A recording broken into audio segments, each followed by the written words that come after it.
네, 오늘 말씀을 우리 같이 찾도록 하겠습니다. 오늘 말씀은 마가복음 2장 21절, 22절 말씀입니다. 마가복음 2장 21절, 22절 말씀입니다. 제가 읽어드리도록 하겠습니다. 생배 조각을 낡은 옷에 붙이는 자가 없나니 만일 그렇게 하면 기운 새 것이 낡은 그것을 당겨 헤어짐이 더하게 되느니라. 새 포도주를 낡은 가죽 부대에 넣는 자가 없나니 만일 그렇게 하면 새 포도주가 부대를 터뜨려 포도주와 부대를 버리게 되리라. 오직 새 포도주는 새 부대에 넣느니라 하시니라. 아멘. 네, 우리는 지난주에 새 포도주와 새 부대에 대해 살펴보았습니다. 새 포도주가 무엇인가, 또 새 부대가 무엇인가. 그런데 우리가 지난주에 살펴본 것은 새 포도주만큼이나 우리에게 새 부대가 중요하다는 사실을 살펴보았습니다. 새 포도주는 예수님의 말씀을 하실 거니까 우리가 준비해야 될 것은 새 부대입니다. 근데 새 부대가 없으면 새 포도주를 버리게 되는 것입니다. 그래서 우리는 지난주에 새 부대는 첫 번째로 성전이 아니라 교회다라는 사실을 살펴보았습니다. 그래서 오늘은 이어서 우리가 두 번째와 세 번째 내용을 살펴보고자 합니다. 두 번째로 새 부대는 율법과 의식이 아니라 말씀과 성령이라는 사실입니다. 구약 성전은 성전과 율법으로 이루어졌죠. 그래서 율법은 성전만큼이나 중요한 옛신앙의 중심입니다. 이스라엘 백성들은 하나님으로부터 율법을 받아서 율법을 지키는 삶을 살았습니다. 그러면 율법은 무엇인가? 간단하게 말하면 그것은 하라는 계명과 하지 말라는 계명으로 이루어진 체계입니다. 그래서 하라는 계명에 대해서는 하고 하지 말라는 계명에 대해서는 하지 않는 것이 바로 율법을 준수하는 삶입니다. 따라서 이스라엘 백성들의 신앙과 삶은 율법 계명을 외적으로 준수하는 그런 것이 신앙의 핵심이었습니다. 그리고 그런 율법 계명의 준수의 중심에 바로 제사 제도가 있었습니다. 제사장들은 하나님이 율법으로 주신 그 엄격한 계명 규정을 따라서 제사를 드렸습니다. 그래서 이 옛 신앙에 있어서 의식과 이 형식이라는 것은 매우 중요했습니다. 그러나 그와 같은 구약시대의 율법과 율법 준수는 바울이 말씀한 바와 같이 그리스도가 오시기까지 우리를 인도하는 몽학 선생이었습니다. 이제 예수님을 통해서 하나님 나라의 복음의 말씀이 새롭게 왔습니다. 그런데 하나님 나라의 이 복음의 새로운 말씀은 이 하나님을 믿는 방식이 율법을 통해 하나님을 믿는 방식과 다릅니다. 그리고 달라야 합니다.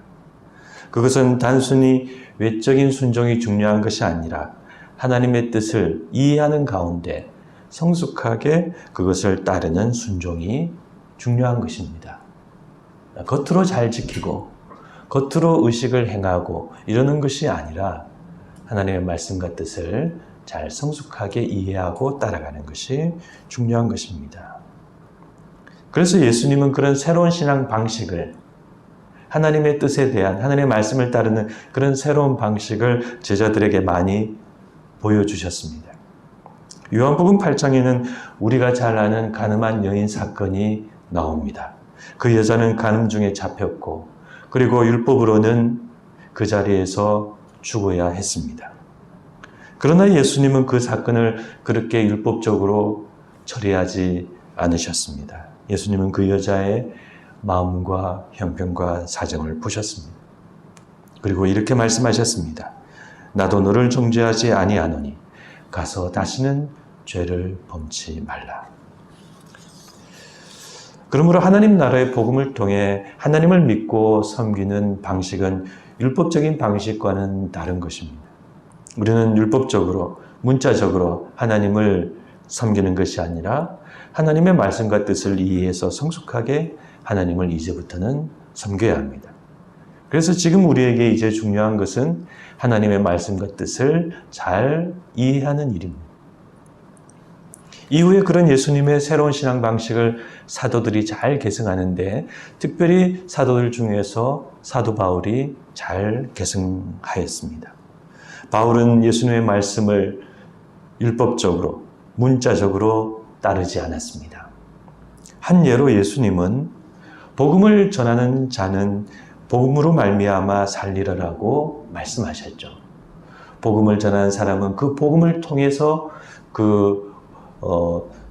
대가를 지급받고 그 복음의 일을 할 수 있다는 것입니다. 그러나 그는 이방 지역에서 이방인에게 복음을 전할 때 복음의 대가를 받지 않고 값없이 복음을 전했습니다. 그것이 이방인들의 오해를 불식시키고 복음 전파에 유용했기 때문입니다. 또 예수님은 누구든지 음행한 이유 외에는 아내를 버리면 안 된다라고 가르치셨습니다. 그러나 사도 바울은 고린도 교회에 편지를 보내면서 만일 신앙적인 이유로 갈라서게 된다면 갈라서게 하라라고 권면을 하였습니다. 그렇다면 사도 바울은 예수님의 그 말씀을 어긴 것일까요? 그렇지 않습니다. 바울은 예수님의 말씀을 율법적으로 따른 것이 아니라 그 예수님 말씀하신 뜻을 이해하여 성숙하게 따른 것입니다. 복음 전파에 있어서는 효과적인 복음 전파라는 예수님의 뜻을 이해했고 이혼 문제에 있어서는 약자 보호와 가정 보호라는 예수님의 뜻을 이해했던 것입니다. 그러므로 오늘날 우리 신약의 그리스도인들은 예수님의 말씀을 과거 율법처럼 그렇게 생각해서는 안 됩니다. 율법은 예수님의 말씀으로 이제 대체되었습니다. 우리는 예수님의 말씀을 통해 하나님의 뜻을 이해하고 그것을 오늘의 상황과 다양한 환경 속에서 성숙하게 적용해야 합니다. 그리고 이런 모든 과정 속에 성령님을 의지해야 합니다. 성령 충만의 가장 큰 표시는 말씀 충만, 즉 말씀을 성숙하게 이해하고 살아가는 모습에 있습니다. 이런 점에서 우리 한국교회가 성경 말씀에 대한 요리와 이해도가 낮고 그에 따라 율법적인 예신앙과 미신신앙에 자꾸 머물러 있는 것은 안타까운 일입니다. 미신적인 상급신앙과 구약적인 축복신앙과 외적인 기적과 능력을 추구하고 율법적 정죄의식으로 사람을 정죄하고 율법의식으로 법과 제도와 규정을 자꾸 강조하고 신앙생활에 불필요한 구약적인 의무나 이런저런 금지사항을 많이 말하는 것은 세부대가 아닙니다.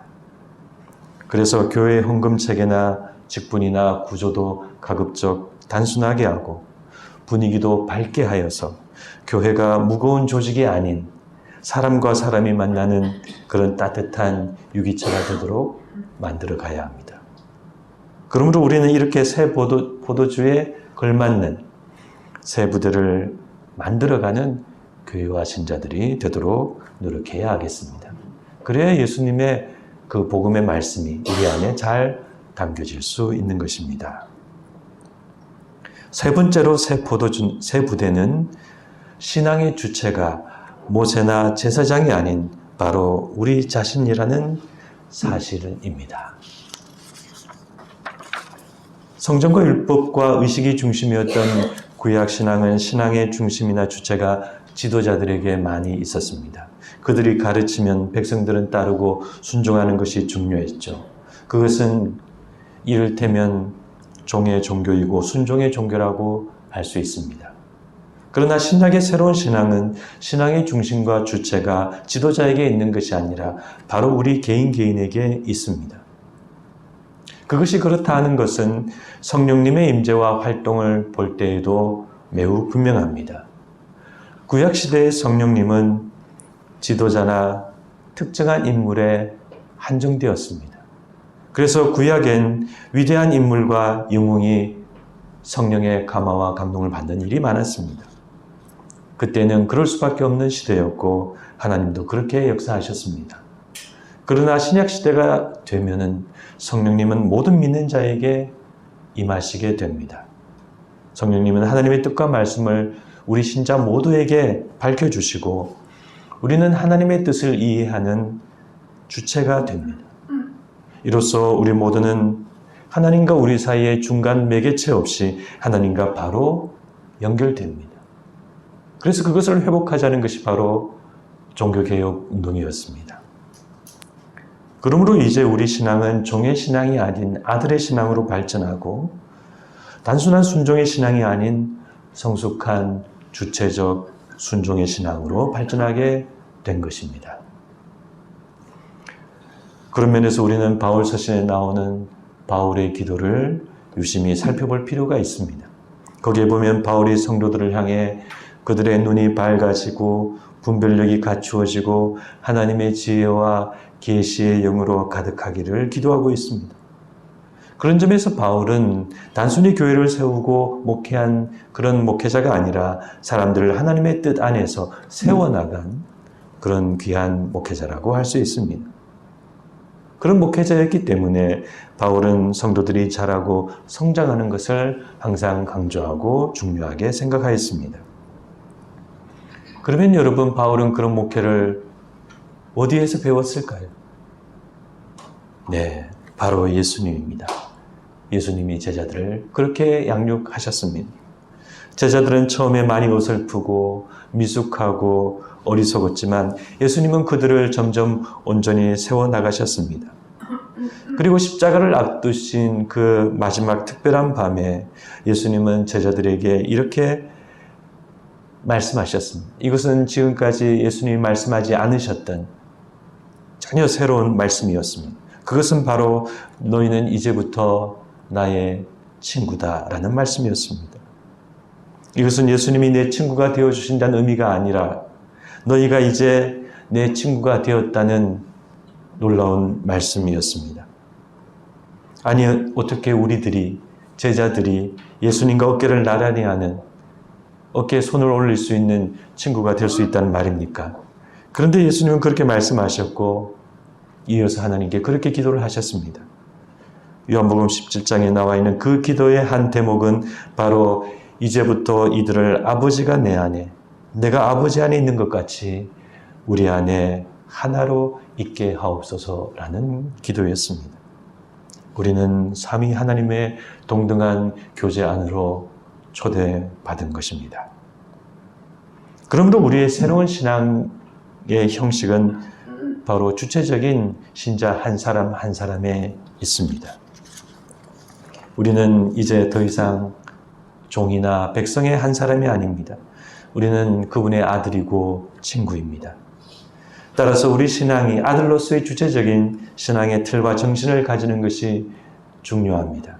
그것이 바로 우리의 새로운 부대입니다.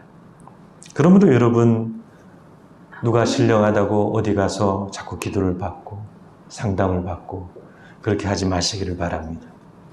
말씀의 가르침을 받는 것은 필요하지만 그러나 우리는 말씀과 성령의 도우심을 통해 스스로 판단하고 기도하고 결정하는 사람이 되어야 합니다. 그런 점에서 목회자도 자꾸 신자들에게 안수를 하거나 영적 권위를 많이 행사하지 않는 것이 좋습니다.